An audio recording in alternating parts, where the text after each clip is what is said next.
Hi guys, അസ്സലാമു അലൈക്കും. Welcome back. എന്തൊക്കെയുണ്ട് വിശേഷം? എല്ലാവർക്കും സുഖം തന്നെയല്ലേ? അൽഹംദുലില്ലാ, ഞങ്ങൾക്കും സുഖം.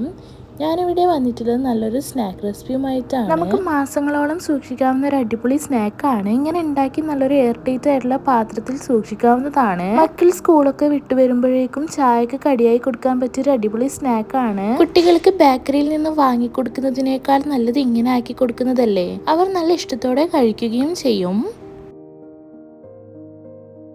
അപ്പോൾ അതിനുവേണ്ടി ഞാനിവിടെ ഒരു വലിയ ഇതുപോലുള്ള പാത്രത്തിലേക്ക് 3 കപ്പ് മൈദയാണ് എടുത്തിട്ടുള്ളത്.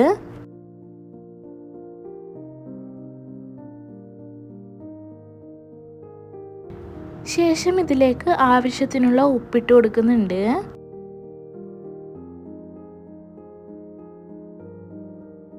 പിന്നെ കുറച്ച് ഓയിൽ കൂടി ഒഴിച്ചു കൊടുക്കാം.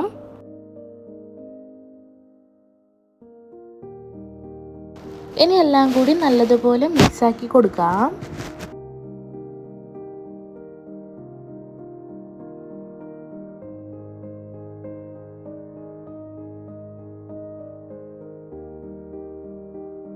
ഇതിലേക്ക് കുഴക്കാൻ ആവശ്യമായ വെള്ളം ഒഴിച്ചു കൊടുത്തിട്ട് കുഴച്ചെടുക്കുക. വെള്ളം ഒന്നിച്ച് ഒഴിച്ചു കൊടുക്കാൻ പാടില്ല കേട്ടോ. വെള്ളം കുറച്ച് ഒഴിച്ചു കൊടുത്ത് കുഴച്ചെടുക്കാം.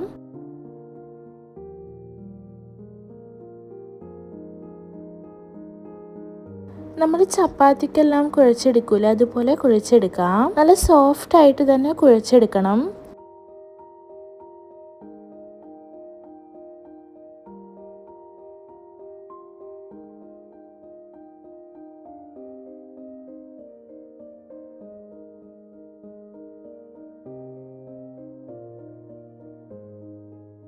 അപ്പോൾ ഇതാ മാവ് നന്നായി കുഴച്ചെടുത്തിട്ടുണ്ട്.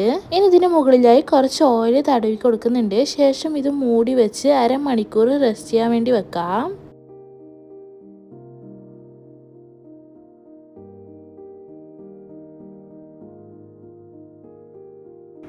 ഈ ടൈം നമുക്ക് ഇതിനു വേണ്ടിയുള്ള ഫില്ലിങ് റെഡിയാക്കി എടുക്കാം. അതിനുവേണ്ടി ഞാനിവിടെ ഒരു പാൻ വെച്ചിട്ടുണ്ട്. അതിലേക്ക് 3.5 ടീസ്പൂൺ നെയ്യ് ഇട്ട് കൊടുക്കുന്നുണ്ട്. നിങ്ങൾക്ക് വേണമെങ്കിൽ ഓയിലും ഒഴിച്ചു കൊടുക്കാം കേട്ടോ. ശേഷം ഇതിലേക്ക് കാഷ്യൂനട്ട് ഇട്ട് ഫ്രൈ ചെയ്തെടുക്കാം.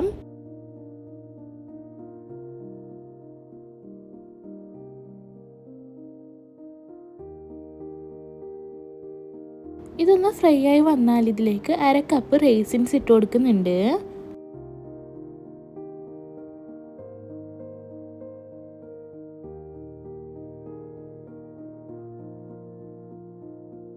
ഇതും ഫ്രൈ ആയി വന്നാൽ ഇതിലേക്ക് ഒരു തേങ്ങ ചിരകിയത് ഇട്ട് കൊടുക്കാം.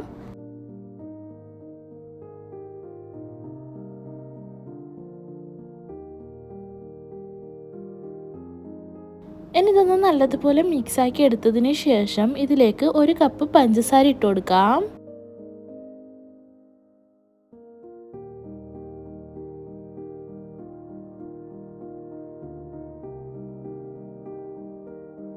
ഇനി ഈ പഞ്ചസാര മെൽട്ടായി വരുന്നത് വരെ ഇളക്കി കൊടുക്കാം. പഞ്ചസാര നിങ്ങൾക്ക് നിങ്ങളുടെ മധുരത്തിനനുസരിച്ച് ഇട്ട് കൊടുക്കാം കേട്ടോ. നിങ്ങൾക്ക് മധുരം നോക്കി കൂട്ടിയോ കുറച്ചോ ഇട്ട് കൊടുക്കാവുന്നതാണ്. ശേഷം മധുരം ബാലൻസ് ചെയ്യാൻ വേണ്ടി ഇതിലേക്ക് കുറച്ച് ഉപ്പ് കൂടി ഇട്ട് കൊടുക്കുന്നുണ്ട്. ഇതൊരു ബ്രൗൺ കളർ ആവുന്നത് വരെ ലോ ഫ്ലെയിമിലാക്കി കൊടുത്ത് മിക്സ് ആക്കി എടുക്കണം. എന്നാലേ നമുക്കിത് കേടുകൂടാതെ 2 മാസത്തോളം സൂക്ഷിക്കാൻ പറ്റൂ. ഇതിലെ ഫില്ലിങ് നല്ല ക്രിസ്പി ആയിട്ട് വേണം കേട്ടോ. നിങ്ങൾ ഫില്ലിങ് ആക്കുന്നതിൽ ശ്രദ്ധിച്ചാൽ മതി കേട്ടോ. ലോ ഫ്ലെയിമിൽ തന്നെ ആക്കണം. ഇനി ഇതിലേക്ക് ഒരു 1/2 സ്പൂൺ ഏലക്ക പൊടിച്ചത് കൂടി ചേർത്ത് കൊടുക്കുന്നുണ്ട്.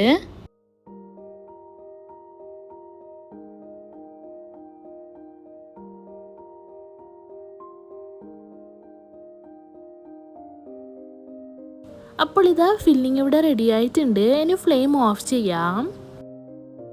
അപ്പോൾ ഇത് അരമണിക്കൂർ ആയിട്ടുണ്ട്. ഇനി ഈ മാവ് നന്നായി കുഴച്ചെടുക്കാം.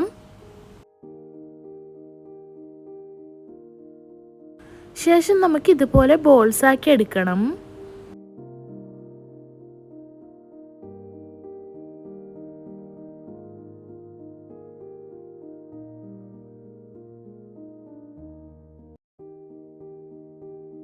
അപ്പോൾ ഇത് ഇതുപോലെയാണ് ബോൾസ് ആക്കി എടുക്കേണ്ടത്. ഇനി നമുക്ക് പരത്തിയെടുക്കാം. നിങ്ങൾക്ക് വേണമെങ്കിൽ നല്ല വലുപ്പത്തിൽ ബോൾസ് ആക്കി പരത്തിയെടുക്കാം കേട്ടോ. ഞാൻ ഇതുപോലെ ചെറിയ ബോൾസ് ആക്കിയാണ് പരത്തിയെടുക്കുന്നത്.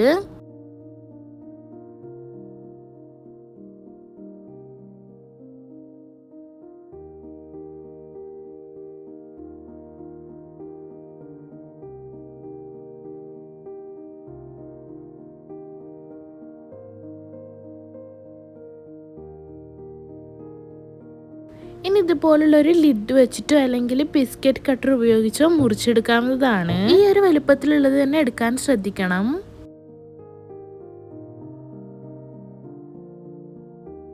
അപ്പോൾ ഞാൻ ഇതുപോലെ കട്ട് ചെയ്തെടുത്തിട്ടുണ്ട് കേട്ടോ. ഇനി ഇതിന്റെ ബാക്കി വരുന്ന മാവ് കളയേണ്ടതില്ല. ഇത് നമുക്ക് വീണ്ടും കുഴച്ച് പരത്തിയെടുക്കാവുന്നതാണ്. നമ്മൾ ഓരോ ഉരുള മാവ് എടുക്കുമ്പോഴും ബാക്കി വരുന്ന മാവ് നമ്മൾ തുറന്നിടാൻ പാടില്ല.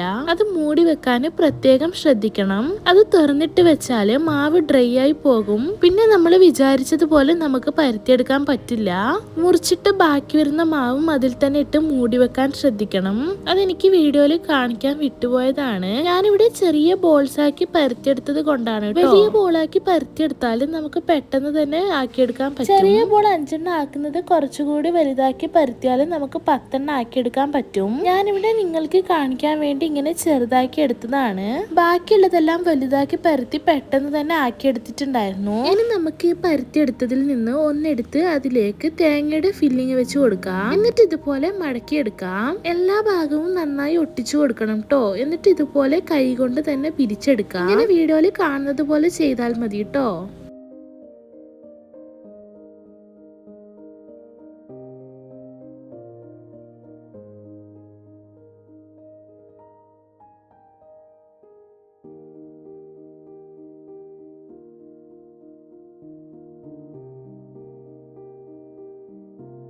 അപ്പോൾ ഇത് ഇതുപോലെ തന്നെ ബാക്കിയുള്ളതെല്ലാം ചെയ്തെടുക്കാം.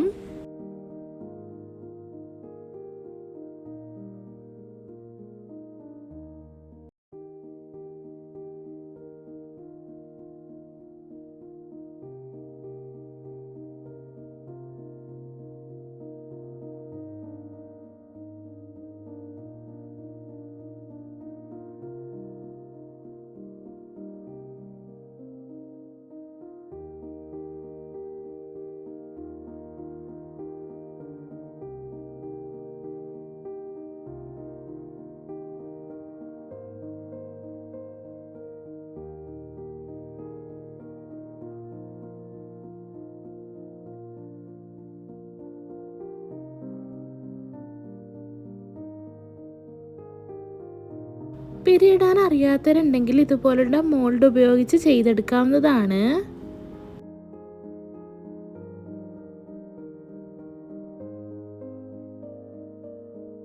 ഇതിനുള്ളിലേക്ക് ഫില്ലിങ് വെച്ച് കൊടുത്ത് അമർത്തിയെടുത്താൽ മതി കേട്ടോ.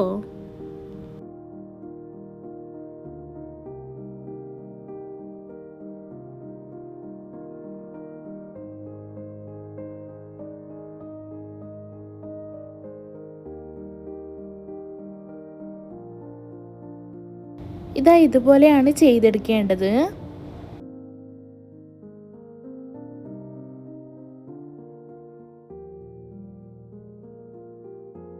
പക്ഷെ കൂടുതൽ ഭംഗി ഇങ്ങനെ കൈകൊണ്ട് പിരിച്ചതിനാണ്. ഇനി നമുക്കിതെല്ലാം ഫ്രൈ ചെയ്തെടുക്കാം. അതിനുവേണ്ടി ഒരു ചട്ടിയിലേക്ക് കുറച്ച് ഓയിൽ ഒഴിച്ച് കൊടുത്തിട്ടുണ്ട്. ഓയിൽ നല്ലതുപോലെ ചൂടായാൽ നമ്മൾ റെഡിയാക്കി വെച്ചിട്ടുള്ള പിരിയഡ് ഇതുപോലെ ഇട്ട് കൊടുക്കാം.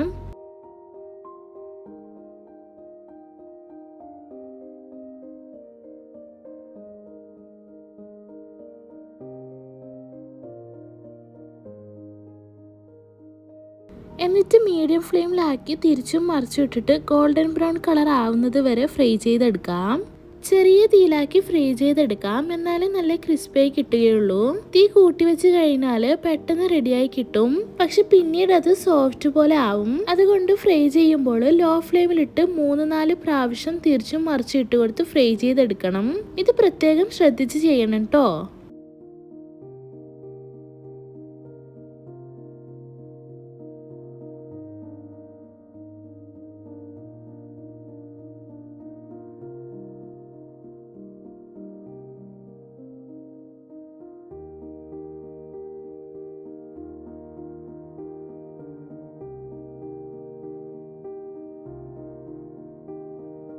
പിന്നെ ഇത് നല്ലോണം ചൂട് പോയതിന് ശേഷം മാത്രമേ കണ്ടെയ്നറിലാക്കി വെക്കാൻ പാടുള്ളൂ. ഇങ്ങനെ ആക്കി വെച്ചാൽ നമുക്ക് 2 മാസം വരെ സൂക്ഷിക്കാൻ പറ്റും. നിങ്ങളുടെ മക്കള് പുറത്തൊക്കെ പഠിക്കാൻ പോവുകയാണെങ്കിൽ ഇതുപോലെ ആക്കി കൊടുക്കാവുന്നതാണ്. ഇനി നിങ്ങൾ എല്ലാവരും ഇതുപോലെ ഒന്ന് ഉണ്ടാക്കി നോക്കിയിട്ട് നിങ്ങളുടെ ഫീഡ്ബാക്ക് അറിയിക്കാൻ മറക്കരുത്. നല്ല അടിപൊളി ക്രിസ്പി ആൻഡ് ടേസ്റ്റി ആയിട്ടുള്ള പീരിയഡിന്റെ റെസിപ്പി നിങ്ങൾക്ക് ഇഷ്ടപ്പെട്ടിട്ടുണ്ടെങ്കിൽ like, share and comment. Video ഇതിൽ സബ്സ്ക്രൈബ് ചെയ്യാതെയാണ് കാണുന്നതെങ്കിൽ പ്ലീസ് ഒന്ന് സബ്സ്ക്രൈബ് ചെയ്യണേ. നെക്സ്റ്റ് ന്യൂ വീഡിയോയുമായി വരുന്നവരേക്കും എല്ലാവർക്കും ബൈ. Thank you.